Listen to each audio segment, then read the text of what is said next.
Ladies and gentlemen, welcome back to the Woody Allen Retrospective right here on planettyro.com. I'm your host, Donald Wonder, and I'm joined as always by my good buddy, the guy who's here, always here by my side to continue with Woody Allen discussions, Simon Red. God damn, that sounds like an awful big load of commitment right there. Like you gonna propose in a minute or something? I was trying to think of an insult to you as I always do, but I couldn't, so I just brought you up. Guys. Yeah. This is a review after a long day of preparing for a review. Sure. And when I say preparing, I mean doing a bunch of other stuff completely unrelated that tired us out. Well, people wouldn't really know that because, you know, you're just listening, guys, on the podcast or whatnot. Guys, I want to say thanks for listening as always. If you've been following this retrospective, you've been following our recordings, and last time we spoke about 2007's Cassandra's Dream. That was a movie that I thought was widely received. It looks like I didn't do enough research because according to Rotten Tomatoes, people hate the movie. Which, damn, I thought I was being harsh. But if you go on Rotten Tomatoes and read some of the feedback, I was like, damn, it wasn't that bad. But guys, if you want to hear just our thoughts on it, then on the YouTube card, go back and click on the top right hand corner. You can go back there and you can listen. Yeah, what can I say? People are dumb. I'm not going to say that. Guys. You don't have to. Thanks for listening, guys. Don't forget, we've got the retrospective in this playlist we call the Woody Allen Retrospective. It's got its own website, which is called WoodyAllenRetro.com. So again, the link will be in the description. Don't forget, if you listen on the podcast, I'll also put a link in the podcast description. If you listen on iTunes, Stitcher Radio, or the other podcast means, however you're doing it, there's a section where you can give us feedback, let us know what you think, and just join the discussion. Let us know what you think, because although we're doing podcasts in a very amateur, fun way, we do want to hear your feedback, and I know a lot of you guys listening do not even give a shit about Woody Allen. You just want to vicariously experience these movies through us, and that's fine. So on that note, guys, don't forget, we're going to spoil the movie that we're going to talk about, and if you don't mind, then listen in. But Simon, as always, you can introduce us to the next movie and then break it down for the people who don't know what it's about. Yeah, I've been looking forward to this one, to be honest with you, because not just the subject matter, but also, for me at least, this was Woody Allen's big comeback movie to basically his current state of his career. I haven't heard about Woody Allen at this point in time, the year is 2008, in a context that wasn't retro, that wasn't talking about his comedy performances from back in the day, his filmography in the 70s, his classic movies from that time. That was the Woody Allen that was known for the general public and how he was perceived for most people. People who are film connoisseurs obviously knew him much better, but as somebody who didn't really give a damn about his own image, you had his old school work and you had his Scandal. That was it. And then came along this movie, and I think it's important to know that this is the big turn where he literally becomes that super well-respected, highly acclaimed director who becomes an Oscar bait. Have we already forgot about Match Point? I think if you, as you read the reviews for the last two movies, I think you're not alone with that. Yeah, most people kind of thought that was a one-off. It's true. Even though it's a terrific movie. But here, he actually manages to get a lot of big-name stars back, some of whose career he partially started. And we get one of his most critically acclaimed films in VICKY CHRISTINA BARCELONA. Cristiano or Christina? Let me do it. In VICKY CHRISTINA BARCELONA. You know that I never really re-edit you. I keep it in and people laugh. So you don't need to do that. But get the fuck out of here. Continue. Yeah, I hope you kept the part about your mom in there then too. Yeah. Because you can't be selective then. You just need to do it. Of course I did. Anyway. Moving on. So what's the movie about and why is it so critically acclaimed? And I'm sure you will be more than happy to share your views on it because I think this is one of those ones where we won't agree. But for me, it's a pretty damn good movie about the subject matter of why coming to Europe is awesome. Basically, Vicky and Christina, the two title characters, are played by Scarlett Johansson as Christina and Rebecca Hall as Vicky. And basically, they're the opposite of each other. Christina, played by Scarlett Johansson, is kind of lost in the world. She's scared of commitment, or not scared, but kind of bored of it. And she doesn't know what she wants to do. She only knows what she doesn't want to do. And that's a great way to summarize a character. That's how she's introduced in the film by the narrator, actually. And Vicky, played by Rebecca Hall, is the exact opposite. She's very organized. She's in a steady relationship, getting married to Doug, who's just as boring as his name, played by Chris Messina, who's a boring business guy from the boring part of New York. Basically, everything about him is boring, but he has a good job. He has more than decent income. He can definitely provide for her, so she can just lavish in her arts because that's what she studied. And this trip for her is just kind of like a little getaway before getting really serious and starting to think about her engagement with Doug and getting married and having children and kind of settling down. So this is an opportunity for her to live for her passion and for hobby, which is architecture. And obviously Barcelona, for any of you who visited, is a terrific city for that. The Gaudi experience especially. Now, so far, so good. It sounds like a standard Woody Allen movie. You have two opposite characters. They're going on a trip. Probably somebody's going to have an affair at some point. But the twist in this movie is the setting and how things are presented and how Woody Allen managed to create a very special atmosphere. The big turnaround is that once they get to Barcelona, they go to an art gallery. And at the exhibition, they are introduced, or at least they see this guy in a red shirt. And Scarlett Johansson immediately starts to gravitate towards him because he's like old, mysterious and kind of brooding, but there's also a sexy charm about him. And of course, for those of you who know anything about this movie or remember the tremendous hype it got for the Oscars, know that this is the film that established Javier Bardem as a god. In fact, he played God in the last movie I saw him in this year, so, or at least a version of God. You mean No Country for Old Men? No, I mean... you mean 2017? Yeah, I mean Mother. Yeah. Yeah. Well, this was the same year as No Country for Old Men, right? I think this movie was shot afterwards, from what I can tell. It was close enough. Yeah. You know, it was close enough where this and... I'll double check. Yeah, basically it was the 1-2 combination of those two movies that really established this guy. Showed a lot of range. Good for him, man. Showed a lot of range. Wow, everybody was like, this guy's amazing. Yeah, except for Jeffrey D. Morgan. Yeah. He was like, he's my brother. But this movie really banks on him. Like, because his introduction is very full frontal. Woody wants you to be shocked at how different this Spanish guy is to what, you know, let's say an American audience would be used to. Because he just walks up to them in the restaurant after the event and basically just says, how would you two girls like to join me for a weekend getaway? And we can have dinner, we can drink, we can have fun, and then we can sleep with each other. And that's basically his opening line. This is where Woody's genius comes in, at least for me. And jump in if you like. I'm going to. Go on. Yeah, but basically... While Scarlett Johansson's character is immediately intrigued, Vicky, Rebecca Hall's character... is repulsed. Yeah, she's the vessel for the audience. Because I was thinking about this when I was watching the movie, right? Like, if Scarlett Johansson would just go along with it, then it would be like, oh, this is crazy. You know, this guy is a complete stranger. I don't care how charming or handsome he is.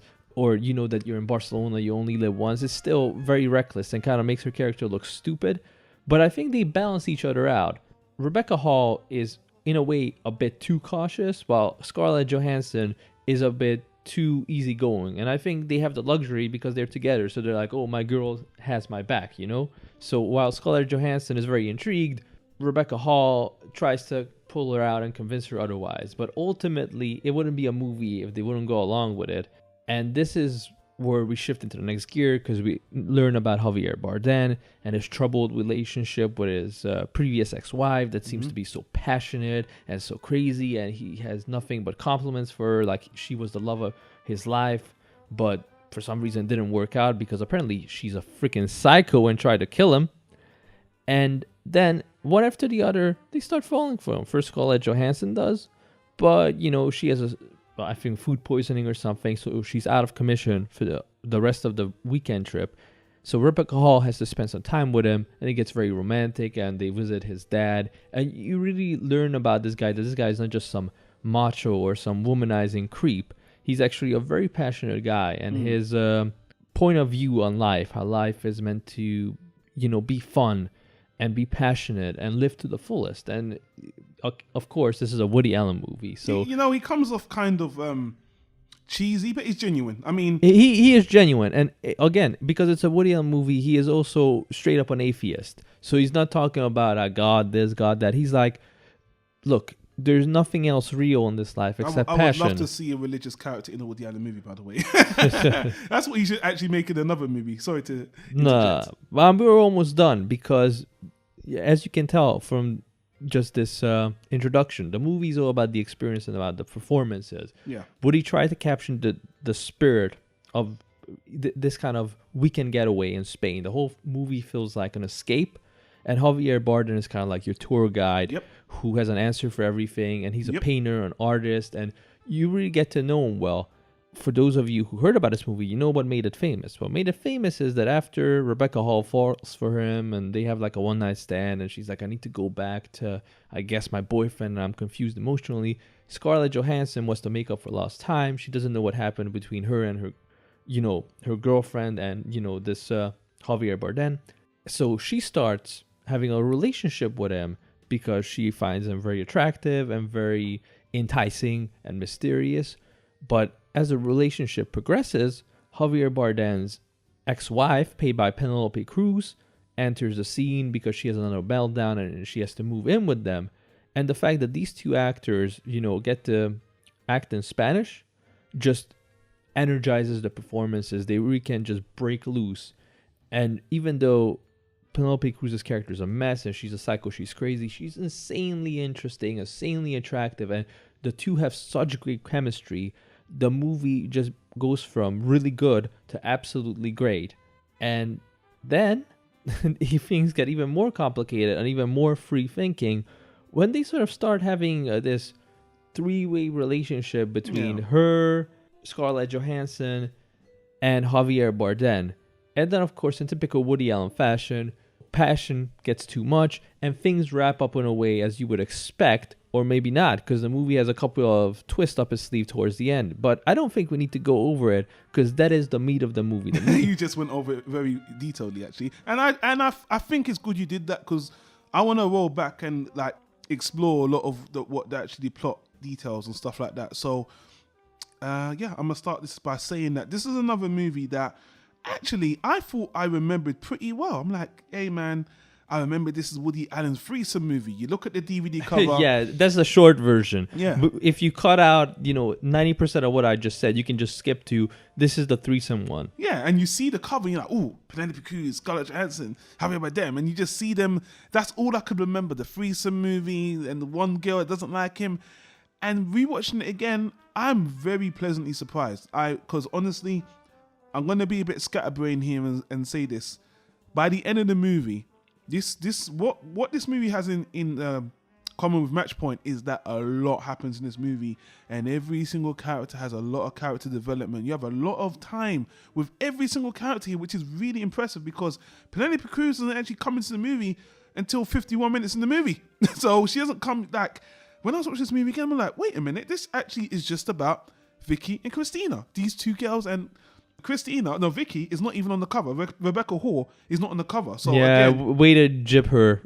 Yeah, she is like one of the main characters who's in most of the movie, and she's not even on the cover. And when Scarlett Johansson's sick, she takes over the movie and she carries it well. So I was shocked. I was like, this actress deserves more credit because she's really good in this film, and I don't understand why her career is not taking off as much as everybody else's. I want to give Woody credit. First of all, I love it when you can execute a story with good time management and you get a lot of weight with every character. And I think coming away from this movie, especially the way it ends with, again, Woody playing to one of his strengths, is just a strong, realistic ending, not no dreamy-eyed fairy tale. Because to be honest with you, these kind of European getaway movies, it's a fucking cliche.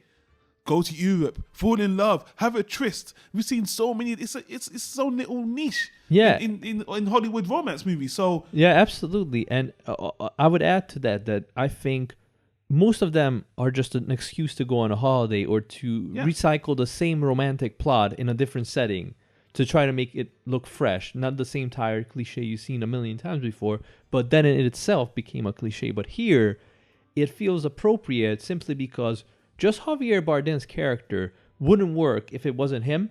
Like, if it was some guy in a bar in New York try to pull this, he would come off as a pervert. But Woody Allen said he wrote this character. He was the only one he could envision, which again, Woody Allen has this foresight of casting, and I don't know how he knew from watching No Country for Old Men. But again, yeah, it's like, like when Javier Bardem speaks, you can see an old like Spanish acting coach going like, passion, strength. And honestly, when I first watched it, I'm like, really? It's yawn fest. As a guy, I'm watching it now. Oh, this guy's just a fucking player.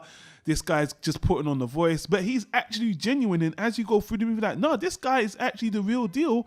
And to go completely off topic, there's a lot of things that we talk about on Planet Tyro outside of Woody Allen. Something like Samurai Jack, which is very cool factor, very, very cool. And that's another show I just didn't like. But when I watched it, I'm bringing this up because it's genuine. There's certain characters that are kind of played out because they act a certain way. They're too cool for school, but they are who they are. I'm trying to think of, what's that movie about the kid who bunked school for the whole day? I know. Ferris Bueller's Day Off. Exactly. Again, you watch that now and you think, oh, this is just about some cool kid who thinks he's so cool. But when you watch it, he actually brings you in. So what I want to compliment first of all is Javier Bardem being this romantic, charismatic character. It works. And when you first see it, when I was first watching it, I was just like, he just comes on a bit too thick. Yeah, and I just thought this is kind of cheesy. And the way they introduce him as well, like he's dressed down, he's just very simple in a red shirt, and it's just like, but he's a man of passion. He stuns, he feels, he works. It's like he has an accent. It's like, okay, just tone it down. I get what you're saying, but again, Rebecca Hall's character Vicky is great because she says everything you as an audience member feel or think. A bit harsh. She's a bit harsh. She's not like, I agree with you, but the first time he meets them and he's just with them, and as soon as he says something she doesn't like, she jumps them like a tiger, and I'm like, but that's good, see, because I think she's scared of her own emotions, because while Scarlett Johansson is very open that she's turned on and she finds this very exciting. Yeah. She's scared because she's like in a steady relationship and about to get married. So she's like, I'm not supposed to feel turned on by a complete stranger, especially by somebody who I don't even know and blatantly told me that he wants to have sex with me and my best friend at the same time. But she kind of does, so it's like a counter reaction. I think that's just Woody being a very good writer. And yeah, thanks for saying that, because the reason why this movie is so strong, and let me give a backhanded compliment, this movie, Woody Allen isn't reinventing the wheel. This is another romantic comedy about Americans or English people going to Europe or going to a Mediterranean country and then falling in love. But the difference is, number one, you spend time with the characters and you like them. And number two, everything we said, it actually, I have a feeling, if you're listening to this for the first time, you haven't seen the movie, it would sound very predictable. Like there's one character who's this way, there's one character that way, it sounds very archetypal, everyone's a type. But the reason why this works in particular is Woody Allen introduced one storytelling element which could destroy the movie, and he doesn't do a lot: narration. Now, the guy who's narrating the story, he's telling you what the characters are thinking. And let me get the actor's name here, because this is a young guy. Yeah, I think Jason Biggs auditioned, but he was told, go fuck yourself. Christopher Evan Walsh, he's the narrator, and from the very beginning, he's got a very brisk voice. He doesn't linger on. It doesn't sound like a play. He just sounds like he's telling you about these characters. And the reason why it enhances the story, because you're watching a story and he's narrating it as well. So even though these characters are archetypes, because he's telling you it's a story, you already know that you're listening to a story, a very guided story, but the narration helps you enjoy the movie even more. And the reason why I said it can hurt, because narration is a very touchy thing, because again, you could just placate the audience by just telling them what's happening. It could just seem like it's not necessary. It works. The narration works perfectly in the movie. And sometimes, giving people's thinking a voice, either they themselves start narrating or you hear their thoughts out loud, or somebody narrates. It's seen as cheap and easy to do, but I think it's also very liberating, and it can be a very good way to showcase kind of the different dimensions of somebody, where they're acting one way but thinking another way. So it all depends how it's used. It's not the first time Woody's done it, by the way. There's a movie, I think Zedek. Some of his other ones, but this one it works as romantic comedy. Let me focus. I know he narrated. What was the one from '86? I think the Radio Days. 87. Exactly, Radio and that Days. was Woody Allen narrating himself. Good point as Yeah. well. Let me move on to Penelope Cruz. Again, looking at the criticism for the movie, a lot of people were saying Harvey Bardem and Penelope Cruz are stereotypes. Said, you know, there's these characters, European characters that are exaggerated, that are very, you know, Heck no. inspirational in artists. But I'm gonna praise it because Penelope Cruz, when she enters the movie, it's at a very dark period of her life. Something very traumatic has happened to her, and the way Javier Bardem brings her in, it disrupts him and Scarlett Johansson's relationship. But it's not just done for, I think other movies will just do it to spice things up, but to be honest with you, it makes sense, and it does disrupt their relationship at first, but it makes the movie better, and it works. And to be honest with you, at that point, I'm like, you know what? She comes in nearly more than halfway through the movie, and she's one of the main people on the cover of the poster. So you might think she's coming in a bit late. I mean, is now the movie going to start again?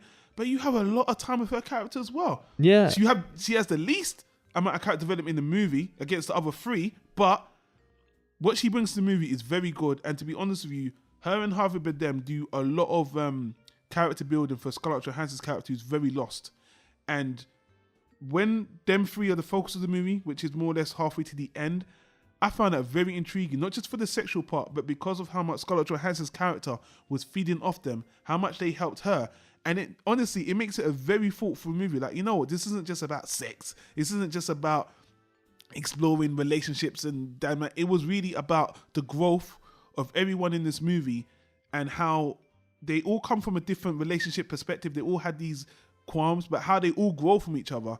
And I just think it's funny that these three on the cover of the movie, and Scarlett Johansson probably takes away the most out of the three because she was in a completely different place. She gains the most. When this movie's over, her character has gained the most out of this whole experience.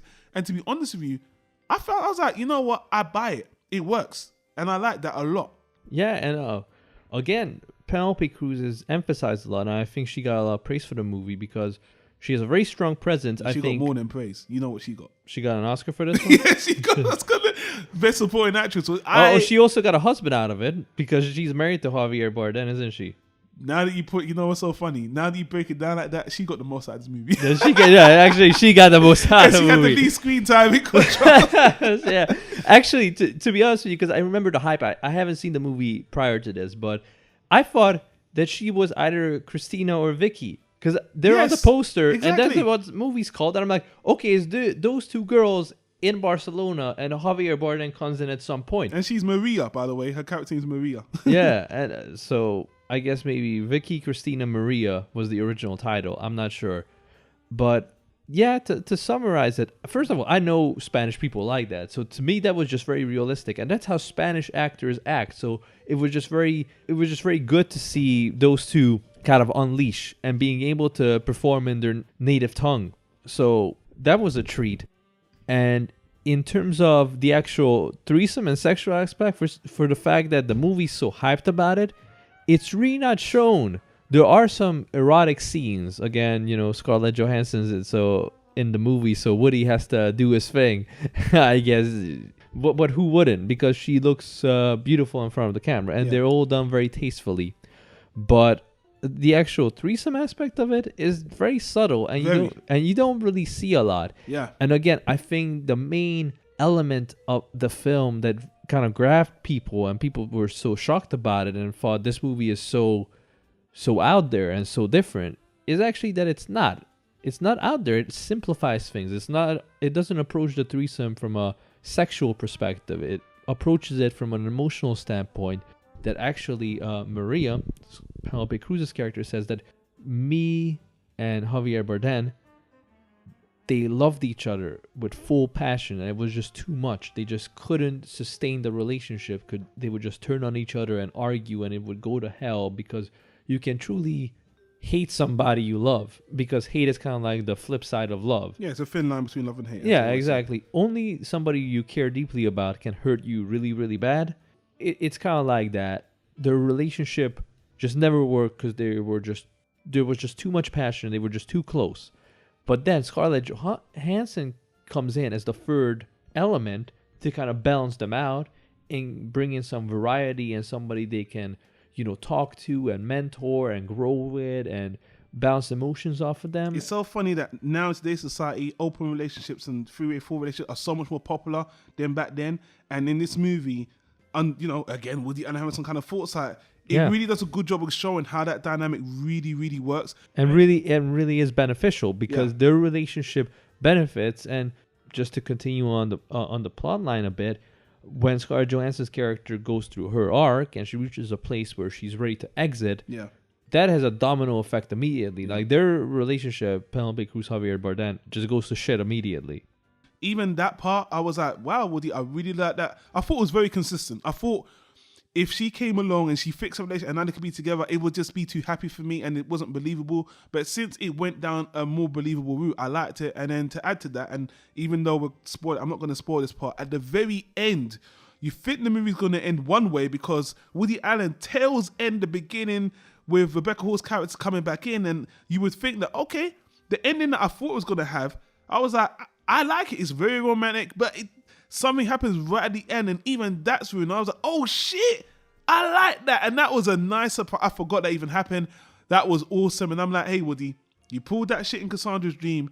I liked it conceptually, but you didn't pull it off. Here, I believed it. I want to call it a twist, but it was just a crazy thing, but it was consistent with the movie on its whole, since in the past, something that's happened before. By the end, when you see the character at the end, that the two women, they started one way coming, they're leaving together another way, and just the looks on their faces, all they've been through, I felt like this movie, I don't know how long the movie took over, it felt like 6 months or something. I felt like we spent a year or two in that country with these characters. I think it was even shorter than that because they're literally there for the summer, so it's probably a few months. So much happens with every single character, man. This is honestly, guys, I really enjoyed this movie. And to be honest with you, the first thing I said when I started the review is that I was disappointed in myself because, again, I thought this was the Woody Allen threesome movie. But this is one of his best romantic dramas that's very light. And in saying that, this is one of the most easily accessible Woody Allen movies. This is an easy recommendation. And on top of all else, with all of his best movies, as I always say, this is a movie that, when you really think about it, when you really watch it, I don't see those typical Woody Allen traits. I don't see a stupid, neurotic character. I know some people would argue that Rebecca Hall's character was a Woody Allen type.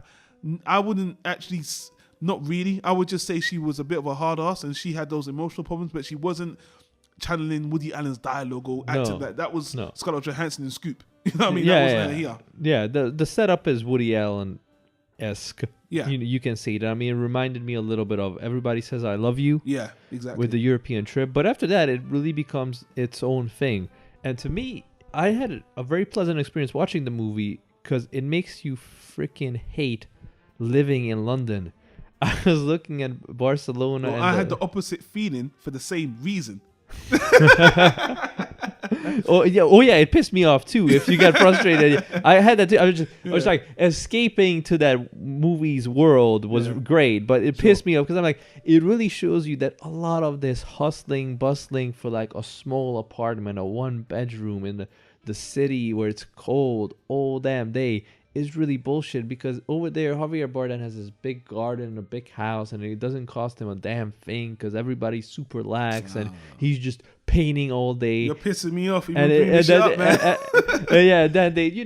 they cycle, but sometimes they rent a car and it's just beautiful and the music and it's nice and relaxed and it's always summer, and I'm like, why do we even try? And that's the whole point of the movie. Like, what's the point of life if you're not happy, and what is true happiness? Well, I would say it's more, I agree with you, but that's a bit extreme. I would just say, although it's cheesy, though I'm going to say it, the simple things in life are more satisfying, but you have to be in the right fucking country.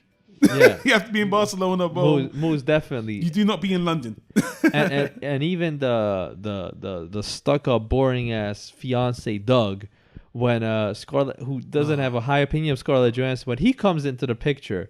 And Scarlett Johansson is just catching up with them and telling them what she's been up to with Javier Bardem and Penelope Cruz. Scene, he disappointed me so much when she told him that story, and he was like, he was disgusted. I thought it was going to turn on. He was like, your friend's fucking weird. No, see, I interpreted it differently because I think his jaw just dropped that he had no fucking clue what to say. He was just like, huh? No, that as well. But he wasn't. But then he was like, "Yeah, your friend. You know, she's not." Then he insulted her afterwards in private. He's like, "Yeah, your friend. She's just Yeah, lost but it." but at the same time, he was kind of turned on by it. He was just trying to creeping around in Rebecca Hall's bed and try to be like, oh, well, you know, threesome. Would you consider it and that kind of stuff? Did he actually say that? I don't think so. I think he hinted at something else. That's how much of a wash he is. He doesn't even try to get spicy in the movie. It would have been fun anyway. He's look. The actor who's playing him is fine. He's playing that deadpan role, but you know, it just makes you. He's a character that makes you wish Rebecca Hall went with the other guy. But then you see what happens again. Woody Allen plays that element to the end, which is really good. So let me get to a fun part of trivia about this movie. So again, this was another script that Woody Allen had in the making for years, and originally it was actually meant to be set in San Francisco. So he actually wanted this one to be in America, but part of his deal, because at this time, you know, he fell out with American audience so much and he went into European deal. I don't remember what studio it was. They were like, you need to do one in Barcelona. On top of that, they offered him so much credit. I mean, they were saying shoot here for free, and he was given so much opportunities, you know, to benefit him shooting in Barcelona. So he picked this script because it was the best he could adapt to Barcelona or whatever. Fine. I mean, cinematography wise, I'm going to be a bit of an arsehole because I could say it was beautiful, but here's the thing, it's a beautiful country. Visually, I don't think he did all the dynamic stuff he could have. You know what? Because he's not working with, my boy from anything else. Yeah. When him and Woody did a terrific job in that movie, nothing was good about that movie except the cinematography. It was amazing. Jesus, yeah, and he's gonna come back soon for a different film to work with Woody Allen. But here the scenery sold it, so Woody didn't have to do much. He didn't, but I noticed that it was like he was like, and I probably would agree. It's such a beautiful landscape, such a beautiful city that he didn't have to do much. But again, I think one of the things Woody Allen does a lot is he takes sweeping shots. You could just, and he doesn't do that a lot. But the country's so beautiful, it's fine. But again, I'm just being critical. Soundtrack was fine. The score was fine. I thought it was beautiful. Again, I didn't feel like he had to do much. Just listen to the music of the city. But he did implant some stuff. Again, the narration was actually very well done for this movie. Very risky for him to do it. But if he didn't have the narration, I think it would have actually made the movie lesser. So it was actually a good ad. And the voice, the guy who did the narration was good. So overall, we already mentioned that the movie got Penelope Cruz the Oscar for Best Supporting Actress. I was curious. I went on the Oscar Academy Awards site to see what she was up against. I was like, really? Because I like Penelope Cruz's character. Oscar nomination. So when I looked at the opposing who she was going up against, actually it wasn't much of a battle, because all those other movies, which I'm not going to mention because I'm just wrap it up. Trust me, if you go on, if you want to put a link down, they were all nothing. I mean, I think the closest one was the Tilda Swinton movie, I'm Not Here, that musical thing. That was an okay movie, but again, anyway, there wasn't a lot of competition, so Penelope Cruz winning for this movie is fine. Well, 2008, that was the year The Dark Knight came out, wasn't it? So to me, everybody female supporting actress. So no female. To me, what wasn't what's her face? Maggie Gyllenhaal got good killed enough halfway through the movie. Yeah, exactly. The ultimate sacrifice wasn't that good enough for you. What else do you want from her? I mean, she can't do more if she dies. Yeah, Thingy got the Oscar posthumously, which he deserved. Which yes, he clearly deserved. It would have been nice to see him get it alive to break the mold, but now it feels like a pity Oscar. Also, that movie should have been nominated for Best Picture and should have won. Everyone. But fuck Batman. But yeah, exactly. For now. Let's not get sidetracked. But yeah, the reason I brought that up, because speaking of Christopher Nolan, Rebecca Hall and Scarlett Johansson were both in The Prestige. Yeah. So that pisses me off even more, that I'm like, this chick was acting with Scarlett Johansson from the beginning. And she did Scoop that year as well. Yeah. That's so funny. Hugh Jackman, Scoop. Then she come and did it. So it's funny. She just jumped. So yeah, we're going to get to, on the next discussion, so funny, we're going to get to someone else that is related. Let me just say this. Rotten Tomatoes, fresh, certified fresh, very high critics rate. I double checked this time. So this movie, like you said, Simon, this is one of his most respected movies, and the icing on the cake, apart from the Oscar, the movie buzz, to date, this is one of Woody Allen's most profitable movies. It made 4 times his budget. Because people loved Javier Bardem. The idea of a threesome just enticed female audiences. And I remember so many girls I knew, whether it was my friends, my mom's friends, any age, they were just all over this film. Everybody was so hyped, like they never ever experienced this idea before, and it's all because the way it's done in the film. So in a way, when you said it's supposed to be set in San Francisco, I'm like, I don't think it could have worked as well if it wasn't set in Barcelona Definitely. with Javier Bardem. Yeah. Maybe Javier Bardem would have been like a Spanish guy in San Francisco, but It's helping Woody to get out of his element. This is why people love this European tour phase he's in right now, you know? And that's going to change the next movie, ironically. yeah. Oh, wait, isn't the next movie set in like old school England or something? No, not at all. And boy, that discussion, talk about one of Woody Allen's most hated movies. So guys, on that note, subscribe to the channel so you can continue with us on the retrospective to see what the next movie is. Most of you guys know what it is. But Simon, I want to thank you for joining me on this one as always. Where's my threesome? That's what I want to know. Nah, I might have to edit that out for you, Simon. He's getting tired. You can forgive him, Raven. You can forgive him for that. Guys, don't forget to subscribe to the channel. Leave a comment down below. And thanks for listening. We'll see you on the next recording.